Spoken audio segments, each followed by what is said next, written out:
Pak Nyoman Tambun ini adalah salah satu sesepuh gitu ya kalau di dalam dunia pengawasan.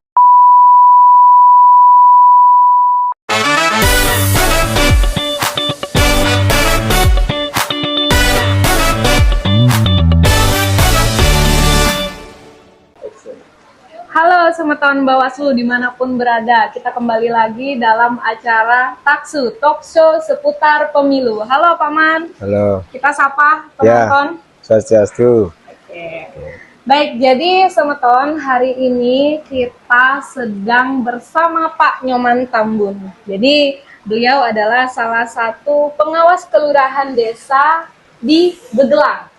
Jadi beliau adalah salah satu penyelenggara untuk mengawal Pilkada 2024. Jadi apa yang akan kita bincang-bincangkan hari ini? Stay tune.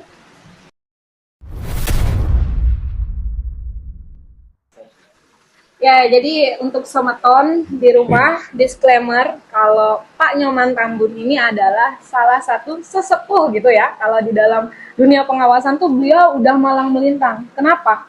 Karena dari 2010. Nah, mungkin waktu itu saya masih SMP itu, Pak Man. Pak Man udah jadi pengawas gitu. Nah, saya penasaran nih, Pak Man, gimana sih awal mulanya Pak Man tertarik dengan dunia kepemiluan gitu? Awalnya ya kita diminta dari desa, dari kantor desa, karena sebelum adanya pengawas yang dari masyarakat langsung direkrut itu yang namanya orang independen yang netral, itu sebelumnya diambil alih ke pengawasan itu oleh Pak Babin dari Pak Kepolisian yang ditugaskan di di desa. Nah itu awal mulanya. Setelah itu karena dituntut akuntabilitas data, sehingga dari pihak kepolisian juga harus mengakumulasi data untuk pelaporan profesionalismenya. Jadi muncullah di sana mungkin juga peraturan pemerintah. Waktu itu kita tidak terlalu banyak mendapatkan pembelajaran. Nah, di sana sehingga harus diwajibkan mengawasi pemilu itu, ada pengawasnya. Pemilu itu ada pengawasnya yang namanya PPL seperti itu. Nah, udah sama KPU waktu itu? Udah sama KPU. KPU-nya, iya, KPU itu yang gini. Terus kita ada komisioner yang juga dari kecamatan. Memang itu pemerintahan kecamatan yang jadi gini. Komisioner. Cuman ada satu itu dari bukan PNS satu. Sisanya itu ada berapa komisioner waktu itu? Tiga. Cuman yang PNS itu kalau nggak salah itu satu orang PNS di sana. Yang lainnya itu gini, dari luar, non PNS. Oh, berarti unsur masyarakat. Unsur masyarakat, ya. Itu yang harus jadi ketua di kecamatan. Namanya Pak Sumarto, sudah almarhum. Ya, selanjutnya itu kita direkrut, ada beberapa kali bintek di sana, cuma di kecamatan. Belum artinya rekrutan Bawaslu. Kita direkrut oleh KPU, terus di sana masih kita belum bisa waktu itu membedakan. Cuman fungsi kita adalah pengawasan. Cuman siapa yang merekrut dengan jelas sampai ke atas dari RI, nggak salah itu langsung. Oh, berarti waktu itu Pak Man jadi anggota komisioner ya? Bukan, saya PPL. PPL di desa, ya PPL namanya. Sekarang PKD. Oh, sama, cuman beda nomenklaturnya. Itu aja. Wah, ini panjang sekali teman-teman. Kalau dari pemaparan tadi tuh secara nggak langsung kita lagi belajar sejarah. Kalau dulunya Bawaslu belum berdiri sendiri, ya Pak Man ya. Jadi satu rumah dengan sobat kita, KPU. Oh, berarti 2010 itu Pak Man langsung mengawali karir sebagai PPL. PPL ya. Wah. Asal itu pilkada apa? Oh iya, Pilkada ya, 2009 Pilpres ya, 2010 Pilkada. Pilkada, pilkada. Ya. Ayo siapa yang masih ingat 2010 itu Pilpres atau Pilkada, tolong komen ya. Oke.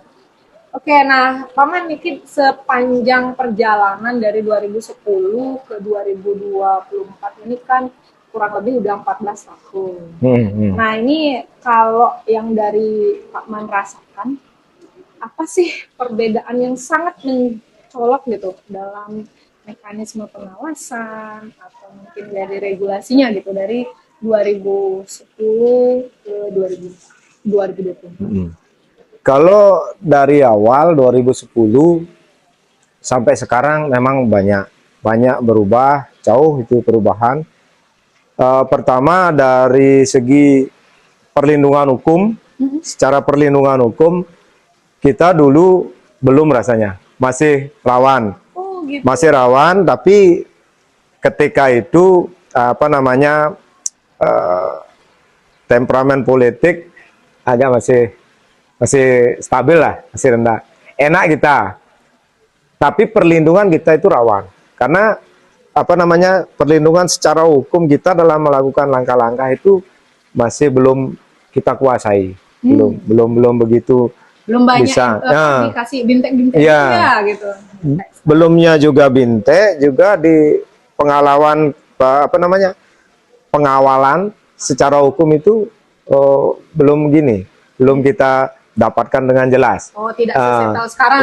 Nah, terus yang lebih menariknya, semakin berkembang sekarang kita bisa menggunakan alat komunikasi itu untuk menjaga laporan gitu. Enaknya sekarang itu kita gampang melakukan sebuah akurasi data itu jauh sekarang lebih gampang. Karena didukung teknologi yang membuat kita lebih akurat. Di samping itu tuntunan dari Bawaslu sangat luar biasa. Jauh dengan dulu, sangat luar biasa. Pokoknya saya akui sekarang apa yang kita lakukan itu selain melindungi diri, artinya sebagai pengawas, juga melindungi data kita yang kita ambil, juga kita akuntabilitas data kita betul-betul profesional sekarang ketimbang dulu. Kalau dulu kita cuma hanya bertanya sesuatu sudah bisa menjadi sebuah laporan untuk progres kita. Kalau sekarang enggak, kita harus tempus lupus di mana kita bekerja, di lokasi mana, waktunya, timeline-nya kita harus betul-betul akurat, terus bukti-bukti secara mendetail kita harus dapatkan, nggak bisa sembarangan. Nah itu karena landasan undang-undang yang kita yang mengawal kita itu memang cukup. Sekarang udah jelas. Jauh jelas, nggak ada kekambangan lah kita melakukan langkah-langkah. Jadi lebih mantap. Nah ini saya tertarik banget ini, Sumeton. Kalau dulu iya ya, 2010 kayaknya teknologi masih minim. Belum, masih minim. Ini strategi pengawasannya gimana, Pak Man? Kan kalau sekarang kita harus foto lah minimal, atau rekam video gitu, gampang, ada bukti. Nah kalau dulu mekanisme pengawasan? Nggak bisa, kita hanya sebuah format aja, format pun minim. Kita dikasih format, head copy, kita tulis. Memang sih bagusnya apa yang kita tulis itu lakukan. Cuman data pendukungnya kita nggak punya. Nggak punya kamera, gimana? HP-nya kan poliponik, gitu. Belum secanggih sekarang. Nah, begitulah kita dituntut untuk menyediakan HP kamera. Walaupun kita punya, tapi nggak begitu dituntut itu.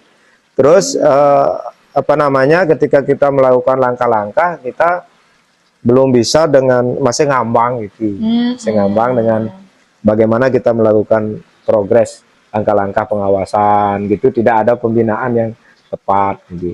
Kalau sekarang kan beda, langkah-langkahnya udah jelas dalam pengawasan sebuah pencoklitan, seperti ini progres kita bergerak, seperti ini langkah-langkah kita. Terus ada evaluasi, sana nggak ada evaluasi, nggak ada. Ya.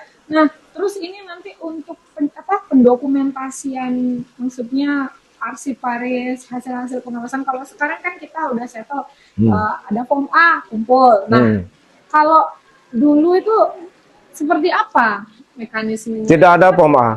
Oh, dulu belum ada POMA Tidak ya? ada POMA. Terus kalau ke persidangan kalau ada kasus gitu dulu? Hanya laporan tertulis biasa kita bikin, apa namanya, ada formatnya, tapi bukan POMA itu.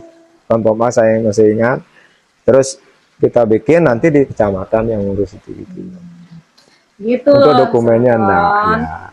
Keren banget kan?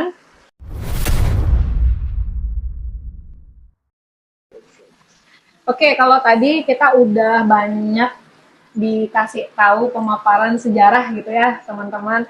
Mungkin sebagian dari teman-teman akhirnya mulai tercerahkan, dapat pengetahuan baru. Oh, kondisi pengawasan 2010 dulu seperti ini loh. Nah, gitu kan.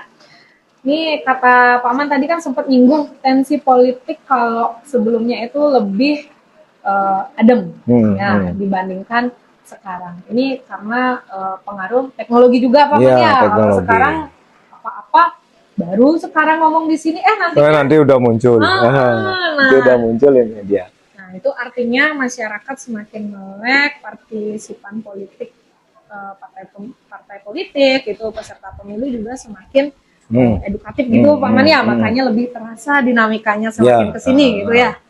Kalau dulu itu udah informasi agak terlambat, karena media sosialnya ini nggak secanggih sekarang.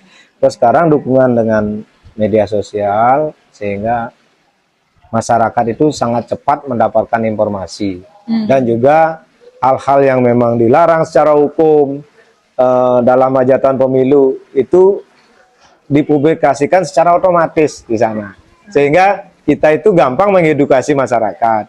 Kita hanya memberikan sebuah edukasi sedikit kepada masyarakat, masyarakat paham. Kalau sekarang gitu. Kalau dulu tidak, masyarakat kadang-kadang memang. Dan juga pengalaman saya, kalau dulu simpatisan pemilih ini sangat fanatis. Sangat fanatis. Kalau militan, gitu ya? Militan, militan bahkan terjadi permusuhan antar saudara. Karena di sini edukasinya banyak ini, itu permusuhan antar saudara. Karena kita itu tidak bisa dalam satu desa 7.000 sekian pemilih lah di Gegelang, 7.000 sekian pemilih kemarin di Gegelang. Kita susah untuk mengedukasi masyarakat untuk paham bahwa pemilu itu begini loh gitu. Pemilu itu adalah memilih pemimpin kita, bukan bergondok-gondokan di bawah untuk memperebutkan, artinya mendukung si A, si B juga. Ingat ya teman-teman, Semeton nanti Pilkada 2024 jangan saling gontok-gontokan ya, pokoknya tetap cinta damai. Oke, nah itu tadi kalau kita udah flashback ke sistem pengawasan terdahulu, sekarang saya pengen tanya Pak Man. Ini udah ibaratnya Pak Man kan udah makan asam garam gitu dalam dunia pengawasan. Nah, hal apa atau tahapan apa yang kira-kira menurut Pak Man paling effort, paling berkesan, entah itu manis, pahit pengalamannya gitu. Nah, ini tahap. Biasanya kalau untuk yang dulu tidak ada istilah tahapan pengawasan coklit, nggak ada. Nggak ada memang. Tapi sekarang mulai masuk ke tahapan coklit ini cukup repotnya adalah kita pengawasan melekat. Pengawasan melekat, terus kita satu PKD, kalau untuk sekarang satu PKD terus mengawasi yang kemarin Pilpres itu cukup lumayan lah, 26 Pantarlih. Itu makanya kita punya keahlian kita, artinya sebuah kemampuan kita sebagai pengawas yang lebih adalah bisa mengawasi 26 Pantarlih dengan satu PKD. Itu keahlian perlu memang harus kita tanam. Gimana itu Pak? Ya caranya ya kita pertama berkomunikasi ke PPS, setelah ke PPS kita minta untuk sekali ketemu sama Pantarlih.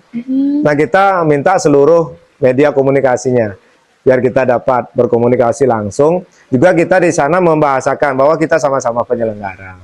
Kita sama-sama penyelenggara, kita dalam melakukan edukasi, kita melakukan pengawasan, bukan menakut-nakuti. Kita Diplomasi gitu ya. lagu sebuah itu artinya nanti kita adalah sebuah saudara yang bertempat tinggal beda kamar saja, sehingga kita dapat berkomunikasi enak. Selama saya jadi PKD dari PPL sampai sekarang namanya PKD, tidak pernah ada masalah sama PPS, sama Pantal, sama penyelenggara. Kenapa? Karena kita perlu sebenarnya di sana adalah bahasa, kesantunan, dan apa namanya komunikasi itu kita yang baik sama penyelenggara, dan juga begitu kepada masyarakat. Biasanya masyarakat sering mempermasalahkan ketika kita mendatangi rumahnya, oh ada apa ini, itu. Nah kita harus santun, humanis lah, menyampaikan bahwa kita adalah tugas seperti ini, melakukan sebuah pendataan teman-teman dari KPU, dan kita adalah pengawas, dan mohon waktu. Jangan terlalu banyak lah, minta 10 menit, walaupun kita minta 25 menit, bilang aja 5 menit, ada 10 menit. Nanti kan basa-basinya bisa aja dia lebih nyaman, lebih panjang dia memberikan waktu gitu. Skill diplomasi ini berarti sama tahun, selain skill diplomasi juga kita bisa menggunakan nilai-nilai lokal. Nah, nilai-nilai lokal, kearifan lokal kita juga kuasai. Yang paling riskan dalam pengawasan kampanye, karena dalam pengawasan kampanye, apalagi pileg, pilpres, cukup luar biasa. Karena di sana terkadang masyarakat atau simpatisan menyembunyikan identitasnya dalam lokasi-lokasi yang akan diadakan. Nah ini kita harus punya banyak mata dan telinga di lapangan gitu. Ya itu harus banyak mendapatkan informasi, karena kita di sana punya prinsip apa yang disampaikan dari Bawaslu dalam Intek, punya prinsip adalah kita melakukan pencegahan. Lebih baik tahu lebih dulu, lakukan pencegahan ketimbang nanti terjadi sesuatu. Karena beberapa terjadi, umpamanya salah satu larangan daripada kampanye adalah puro. Sekarang di Gegelang banyak puro luar biasa itu.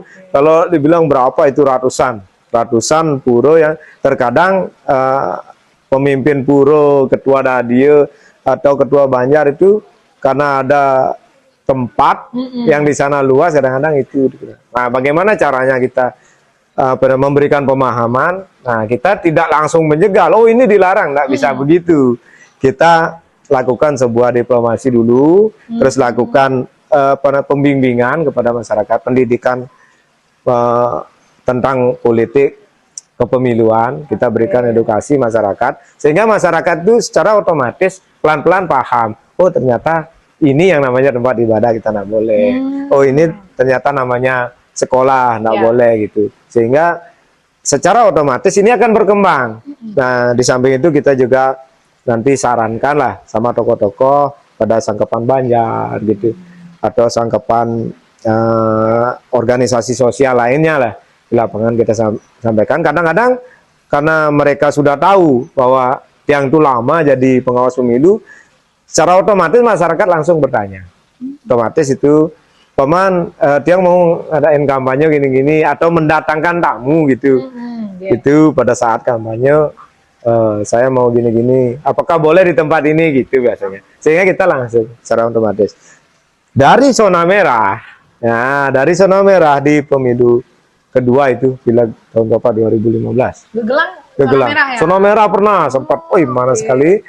Nah, luar biasa lah karena itu kurang pahamnya masyarakat, beberapa sih kurang paham. Masalah edukasi ya. Ya, kita lakukan edukasi pelan-pelan untuk sampai 2024 zona merah hilang, nggak ada masalah.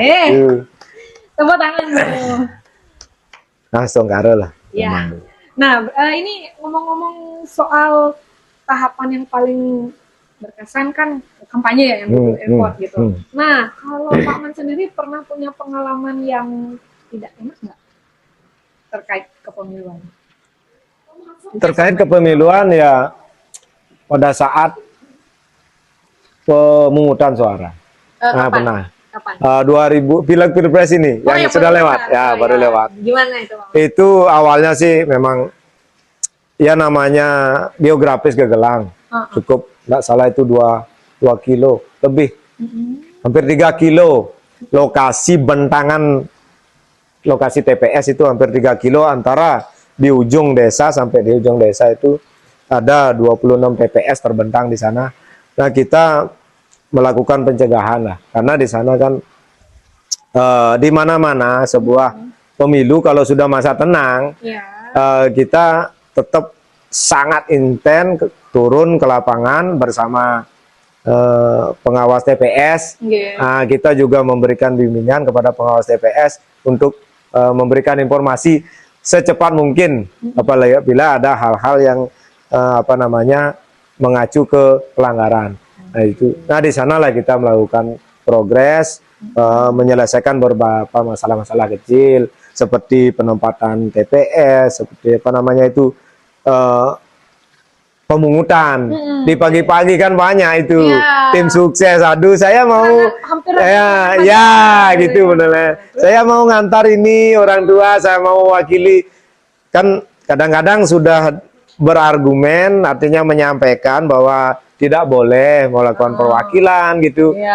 Nah, di sana kan ada kadang-kadang tindakan perlawanan yang sifatnya argumen juga, bukan main gontok gitu, argumen juga memaksakan diri dengan alasan bahwa ini sudah tua, tidak melihat, tidak gini lah. Kadang-kadang kan uang dilihat 100.000, katanya nyoblos nggak dilihat gitu.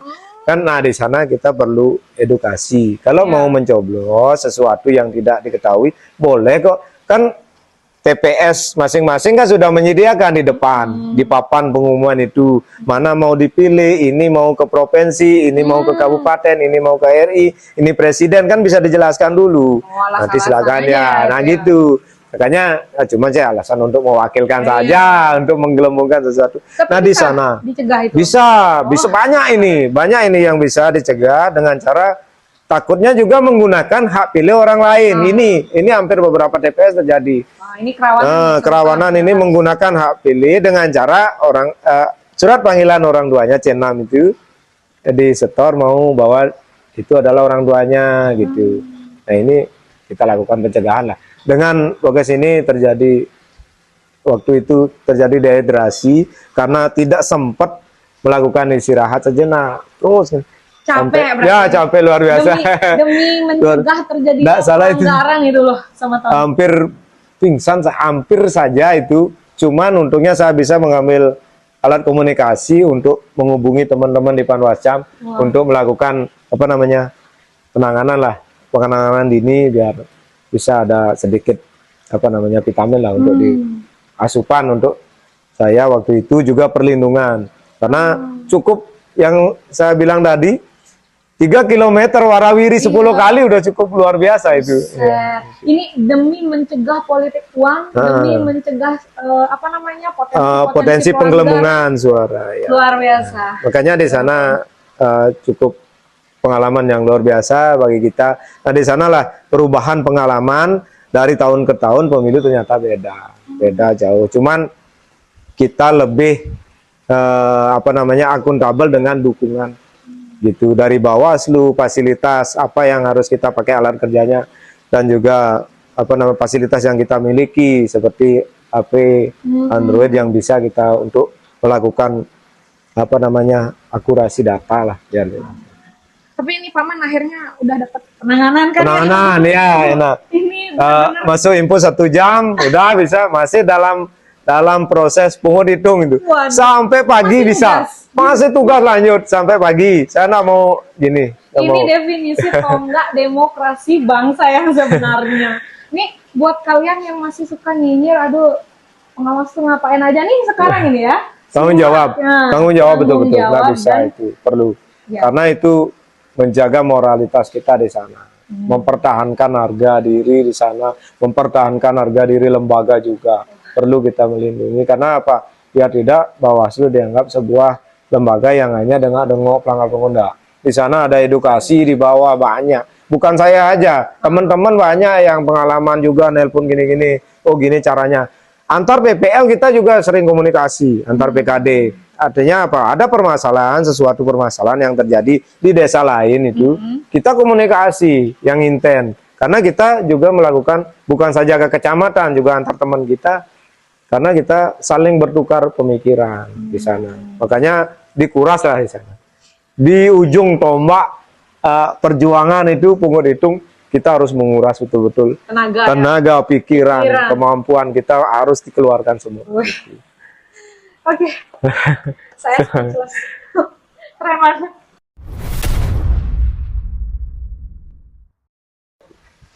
Oke, Semeton, kalau tadi kita udah ngobrol soal pengalaman unik ya dari seorang Pak Nyoman Tambun dalam mengawal demokrasi di Indonesia, khususnya di Desa Gegelang. Nah, sekarang kita beranjak ini Pak Man.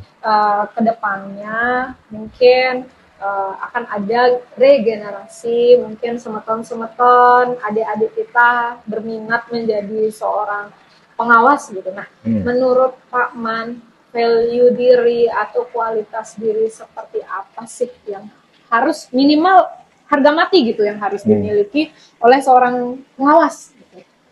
Integritas sebenarnya, bagi saya. Ya, itu karena apa? Kalau sikap kita memang apa yang kita pikirkan, apa yang kita laksanakan, dan apa yang kita ucapkan itu, kalau sudah memang sama, nanti kita tidak merasa ada ketergantungan atau keterikatan menjadi sebuah pengawas. Kita tidak lagi memikirkan sesuatu di luar konteks itu. Artinya lemas kita berjalan dan kita itu secara prinsip independen kita, kita tidak lagi bisa, artinya ada orang yang berusaha untuk masuk dan untuk mengganggu kita atau untuk menggoyahkan posisi kita dalam melakukan tugas. Karena apa?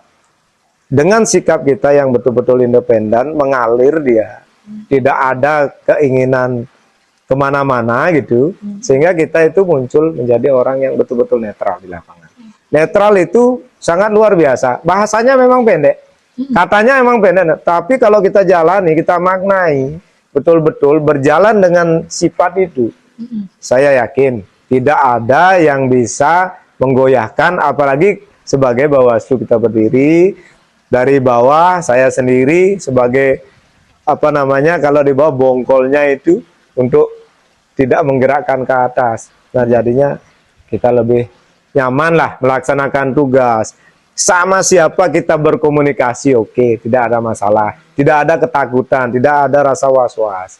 Sama siapapun, baik sama Pak Berbekal, sama Pak Camat, mungkin sama tokoh-tokoh masyarakat, sama tokoh politik, dimanapun kita masuk.